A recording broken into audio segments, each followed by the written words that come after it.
Assalamualaikum warahmatullahi wabarakatuh. Perkenalkan, nama saya Muhammad Irsan dengan NIM 19092033. Di sini saya akan menjawab soal yang pertama, bagaimana cara menyusun metodologi penelitian. Untuk merumuskan atau menyusun metodologi penelitian yang baik, pertama kita harus memahami benar masalah penelitian yang telah kita rumuskan, apa tujuan penelitian yang telah kita tetapkan, dan seperti apa landasan teori serta kerangka pemikir atau konsep penelitian yang telah dibangun.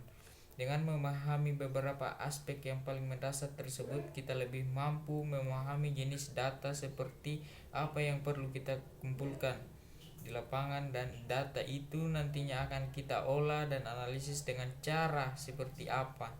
Dengan pemahaman seperti itu, kita dapat memahami jenis penelitian seperti apa yang akan kita lakukan dan apa kita pendekatan yang digunakan dan metode penelitian yang akan diterapkan.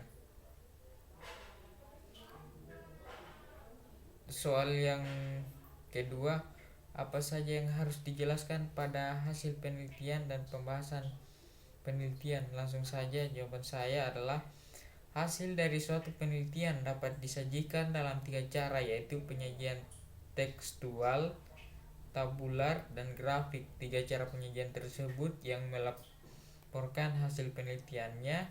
Pada penyajian tekstual data, hasil penelitian deskripsikan penjelasan dan serinci mungkin, tetapi tidak harus menyajikan seperti semua hal. Yang perlu disajikan secara naratif adalah hal yang menonjol dari data tersebut, misalnya persentase frekuensi terbesar, persentase frekuensi terkecil, rata-rata terbesar, rata-rata terkecil, perbedaan selisih terbesar, perbedaan kecil, atau hubungan yang bermakna. Kita langsung soal yang ketiga, jelaskan cara membuat kesimpulan dan saran yang benar.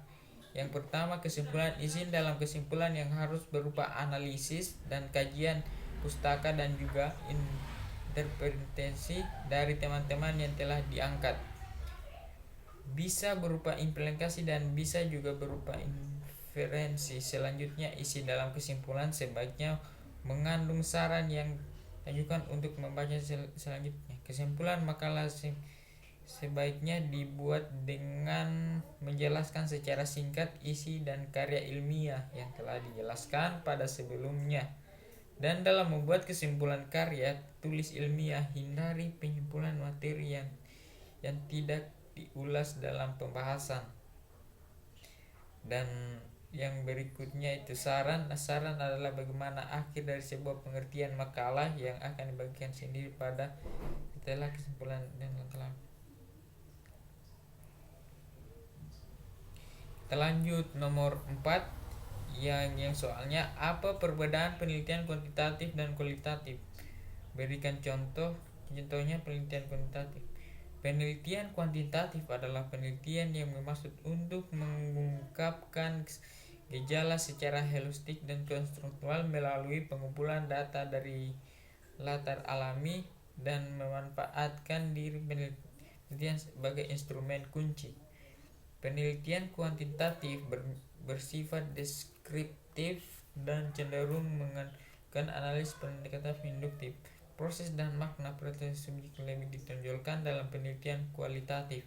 Penelitian kualitatif lebih menonjol disusun dalam bentuk narasi yang bersifat kreatif dan mendalam serta menunjukkan ciri-ciri naturalistik dan penuh dengan nilai otentik. Penelitian kualitatif adalah suatu penelitian yang pada dasarnya menggunakan pendekatan deduktif. Pendekatan ini merupakan dari suatu kerangka teori gagasan para ahli maupun pemahaman peneliti berdasarkan pengalaman yang kemudian dikembangkan menjadi permasalahan-permasalahan beserta pemecahannya dan digunakan untuk memperoleh pembenaran verifikasi dalam membentuk dukungan data empiris dan laporan.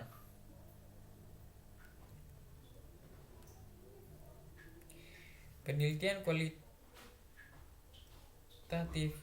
adalah suatu penelitian yang didasarkan menggunakan penelitian deduktif induktif. Pendekatan ini berkembang di suatu kerangka teori, gagasan para ahli maupun pemahaman peneliti berdasarkan pengalaman yang kemudian dikembangkan menjadi permasalahan-permasalahan pencegahan dan diajukan untuk memperoleh pembenaran verifikasi dan dukungan empiris laporan. Penelitian kualitatif adalah peningkapan pada proses dan makna yang tidak dikaji secara dekat dan belum diukur, menunjukkan sifat relatif yang secara sosial, hubungan erat antara yang dengan peneliti, tekanan distribusi yang membentukkan penyelidikan dan nilai menyoroti secara pengalaman sosial sekaligus perolehan maknanya. Kita lanjut soal yang nomor 5. Apa yang dimaksud dengan variabel peneliti dan objek penelitian? Variabel penelitian adalah suatu atribut atau sifat atau nilai dari orang, objek atau kegiatan yang mempunyai variasi tentu yang ditetapkan oleh peneliti untuk dipelajari dan dengan kesimpulan. Sedangkan objek penelitian adalah pada hakikatnya adalah topik permasalahan yang dikaji dalam penelitian.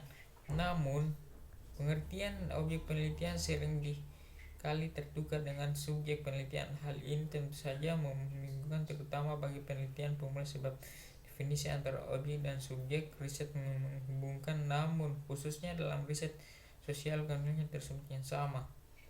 Sosial adalah informasi seringkali tertukar dalam subjek penelitian. Hal ini tentu saja membingungkan terutama bagi peneliti pemula sebab definisi antara subjek ini riset menghubungkan, namun khususnya dalam riset sosial kandungan tidak sama. Subjek adalah informasi atau narasumber yang terjadi sumber data atau riset.